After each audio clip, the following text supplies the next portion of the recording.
This video covers the important discharge information in the coronary artery disease and recovery after a heart attack patient guide. Coronary artery disease is the most common form of heart disease caused by atherosclerosis. Atherosclerosis can narrow the arteries to the heart, causing angina or heart attack when cholesterol and other substances build up on the inside wall of the arteries. These can eventually turn into a hard plaque. Atherosclerosis can start at a young age and is caused by a combination of genetic and lifestyle risk factors. Poor blood flow to the heart because of narrowing can cause angina. The heart isn't getting enough oxygen from the blood flow, which causes pain or pressure in the chest that can spread to the arms, neck, or jaw. People experience angina differently. It can also be upper back pain, burning throat, jaw pain, an indigestion-like feeling, or numbness or pain in one or both arms. Some people with diabetes will not feel typical angina pain, but have shortness of breath. This is due to the neuropathy or nerve damage sometimes caused by diabetes.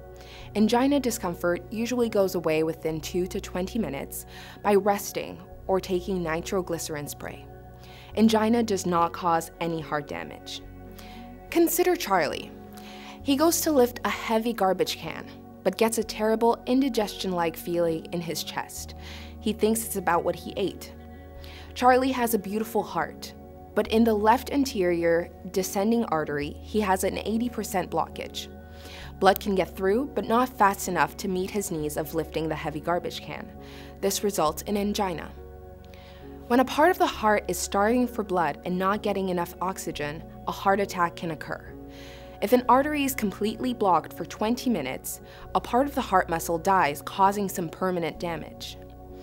Heart attacks vary in size and intensity. Some cause very little damage to the heart muscle, and the heart can still pump normally. These heart attacks can be managed with medicines and hospital. Other heart attacks involve a large area of the heart and have a specific pattern on an electrocardiogram, or ECG. These heart attacks are called ST elevation myocardial infarctions, or STEMI, and require immediate treatment with clot-dissolving drugs or by opening up an artery with a stent. The faster the cardiologist opens up your artery, the smaller the amount of damage to your heart. If you experienced this type of heart attack, you may have been rushed into the Heart Institute by paramedics and had your angiogram and stent done right away to minimize the damage to your heart. Most people do very well after this type of heart attack. Heart strength is assessed by several tests, including the echocardiogram, an ultrasound test that measures the heart's ejection fraction, or EF. The EF is a measurement of the percentage of blood leaving your heart each time it beats. Normally, with each heartbeat, the heart pumps out about half of the blood inside the heart, so a normal EF is 50 to 60%. Some heart attacks cause a large amount of muscle damage, resulting in a weak heart with a lower EF. For some patients, this will improve over time. The degree of damage is related to where the blockage was in your heart and how long it lasted. If you are not sure of the size of your heart attack and its effect on your EF, ask your cardiologist. The majority of heart attacks are caused by coronary artery disease, a plumbing problem that can develop in our arteries over decades. In most cases, the plaque inside the artery has cracked, causing a blood clot to form. If the clot is large enough, it gets stuck in the narrowed artery, stopping all blood flow. Heart attacks can also be caused by a coronary artery vasospasm. This type of heart attack occurs when the artery squeezes or spasms and blocks blood flow to part of the heart muscle. It can be caused by use of tobacco and drugs as cocaine. A number of risk factors can cause coronary artery disease. Some can't be changed, such as your age and your genetics. However, you can control many risk factors. A stent lasts a lifetime, but you need to tackle lifestyle issues to prevent further or future blockages in your heart arteries. After a heart attack, managing the risk factors that you can control will help you to prevent future problems.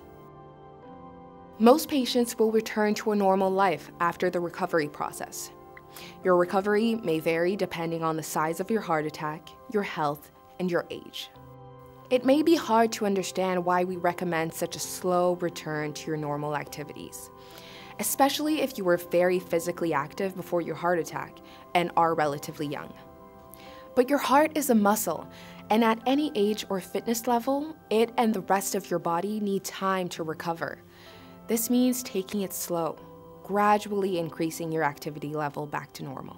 For higher intensity activities such as playing hockey, lifting weights, or running, ask for guidance on how to progress gradually. We recommend that you get help from a cardiac rehabilitation program where you can be supervised by a physiotherapist or exercise specialist. When you return home, it's important to slowly start rebuilding your strength. Use the walking program in your patient guide and in the Heart Healthy Living module of this video series to gradually increase the time and intensity of your walking. The Healthy Heart Management Zone stoplight chart helps you understand when you need to get help. In the all-clear green zone, you're having no heart symptoms, such as the chest pain, pressure, shortness of breath, symptoms that may have brought you to the hospital. You are slowly increasing your walking to 30 minutes per day. You are smoke-free. If you're in this zone, you are on the right track. Keep taking your medications, continue with your heart-healthy nutrition and physical activity, and keep your follow-up medical appointments. In the caution yellow zone, you're having symptoms similar to what brought you to the hospital. Chest pain, pressure, feeling tired or weak. You regularly have symptoms when you're active that are relieved with rest or with one nitroglycerin spray or tablet. You're having difficulty with heart-healthy lifestyle changes. If you're in this zone, your medications may need adjustment. Make an appointment as soon as possible with your family doctor. If you are having angina or other heart symptoms, follow the steps in the stoplight chart. If you have no relief after the second nitroglycerin spray or tablet, call 911. In the alert red zone, you have unrelieved angina or heart symptoms after taking your second nitroglycerin spray or tablet. You may also be very short of breath, sweating, nauseous, and have a racing or irregular heartbeat and may feel like you're going to pass out. You need to go to the emergency right away. Call 911. In the next module, we'll cover what to expect in the 6 weeks before you start cardiac rehabilitation.